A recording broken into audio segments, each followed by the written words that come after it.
get me down again.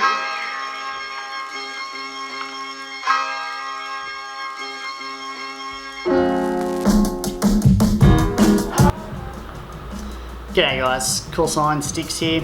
Welcome to the very first episode of Sticking It Out There.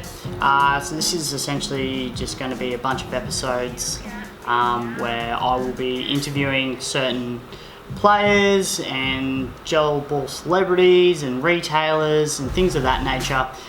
Essentially just to sort of get their view on our sport and our hobby that we all obviously love so much. The whole idea of this is to try and help spread some positivity throughout the community, especially with everything that's been going on as of recent. So for this first episode, I just thought I'd kind of give you guys a bit of my point of view and tell you guys a bit about myself and that sort of thing. And this is kind of give you the idea of some of the questions I'll be asking some of our other celebrities and that sort of thing. I have already filmed one of these episodes with a very special guest, so you guys will see that in the coming weeks. So I'll just go through some of the questions. So why did I get into the sport? Okay, so for me personally, I got into the sport after watching obviously a lot of airsoft videos. Thought, hey, surely Australia's got something like this, and then that's when I came across gel balling. So I was trying to sort of look for I didn't want to go by myself, so I was trying to look for a few people that had already played or some established teams and that sort of thing. That's when I found Phoenix Company, and so that's obviously the team that I play with. So Ryan and a few of the other guys are the founding members of Phoenix. Sent them a message, and they invited me along to a game day, and yeah, pretty much fell in love with it from there, and have been coming back ever since. So my favourite style of games, obviously, milsims. I'm very much a milsim player. I have been really getting into this into CQB stuff a little bit more recently. I have a couple of CQB builds that I'm wanting to do, so yeah, that's kind of where I'm going to at the moment. And I'm actually have also recently been looking at some Speed QB stuff. Dally Dog, as I'm sure all of you guys out there in YouTube world and gel ball world know very well, he's a very prominent and a very big advocate for Speed QB. So I've been sort of going back and forth with him, having a chat about getting involved. There are, from what he's told me, there are going to be some pickup game days for people to come down and try Speed QB. So I'm gonna probably get myself along to one of those. And yeah, thanks very much, Dally, for putting me onto that. My favourite blaster. My favourite blaster that I have at the moment is my Gen 9 SLR. So Gen 9 with the SLR handguard. It's very light. Still, I'm able to use it in CQB as well as outdoor games. It's very simple, and yeah, I love it.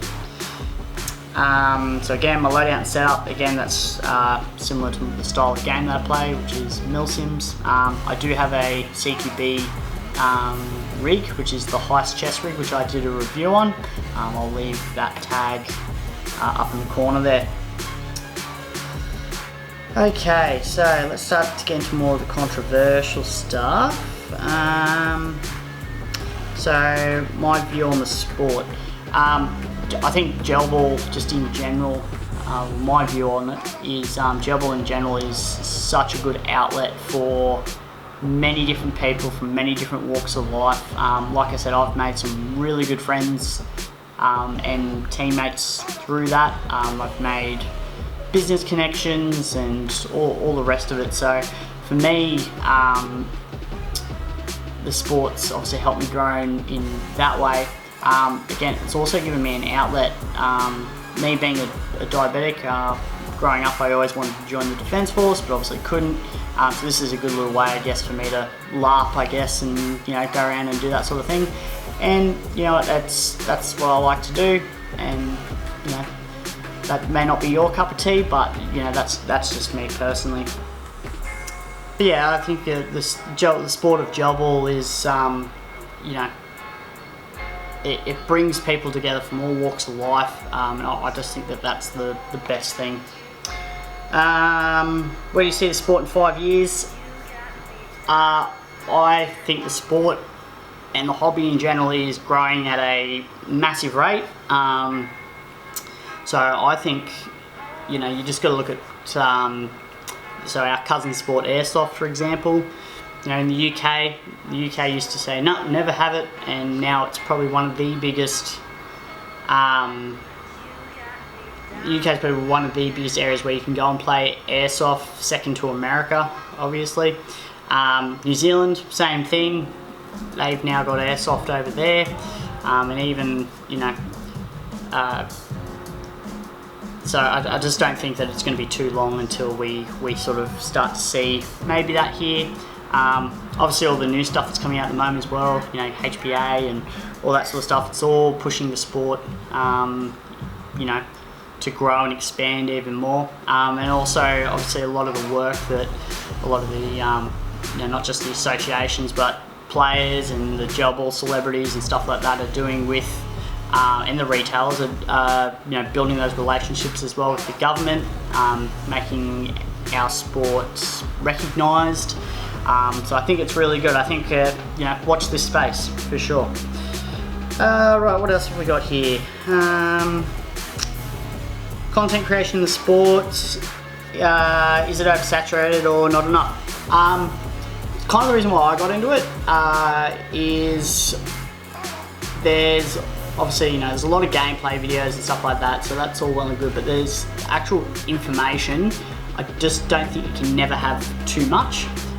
So again, like, you know, I might do a review on, say, my Gen 9 as an example.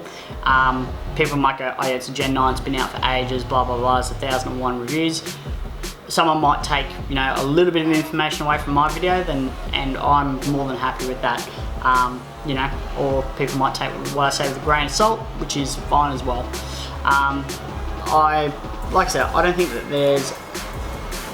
there will ever be an oversaturation. Like I said, you look at our cousin sport airsoft, again, they're exactly the same. There's 1001 airsoft videos, but no one ever goes, oh, there's too much. So I think it's the same with gel ball as well. Right, so some of the other, again, more real controversial stuff now. Talking about retailers, you know, obviously cop a lot of flack from customers, you know, and there's obviously a big thing going around at the moment in regards to warranties and blah blah blah blah blah. So, and basically this question is kind of what us as customers can do. You know, what can us as customers do essentially to make the whole situation better? I think we've got to realise as consumers, like, yes, sometimes, like, there is the ACCC guidelines and all of that stuff. I'm by no means a content expert on this either. I just feel that as though, just as a human being, from, like, we just need to be a little bit more understanding, a little bit more patient. Stuff happens and it is what it is, you know, like, some things are just out of our control, they're out of the retailers' controls, they're out of the manufacturers' controls. It's life, and, you know, we can sit there and create this toxic environment and sending blames back and forth and having digs at each other and that sort of thing. Or we can sit there and, again, be positive role models for, you know, not only, you know, the young kids that are coming up through our sport or the new players coming into the sport, but also show a bit of, you know, just be a bit of an adult really and show a bit of restraint, and obviously because that reflects badly on us, not only, like I said, for those new players and kids, but also government and stuff like that. So I just think everyone just needs to take a breath and take a step back and just, you know, have a think about what you're going to say before you say it, essentially. And yes, people make mistakes, and yes, sometimes, you know, things can definitely be improved, and there's no harm in expressing those thoughts, but just do it in a constructive way, not in a toxic way, is essentially it. Anyway, lost my train of thought there a little bit. But yeah, essentially, just be nice to everyone. People make mistakes, shit happens, move on.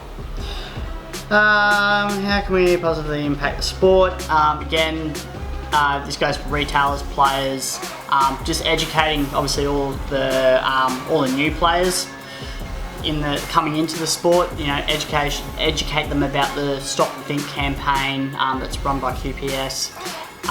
You know, talk to them about safely transporting blasters. You know, there's always going to be new people asking questions. Everyone in this sport was new at one point or another. So I just think if we are just a bit nicer to people and just answer those questions as honestly as we can, yeah, that'll be good. Anyway, guys, so there you go. That's pretty much basically most of the questions I'll be kind of asking the people that we do get on for these for this series, I guess.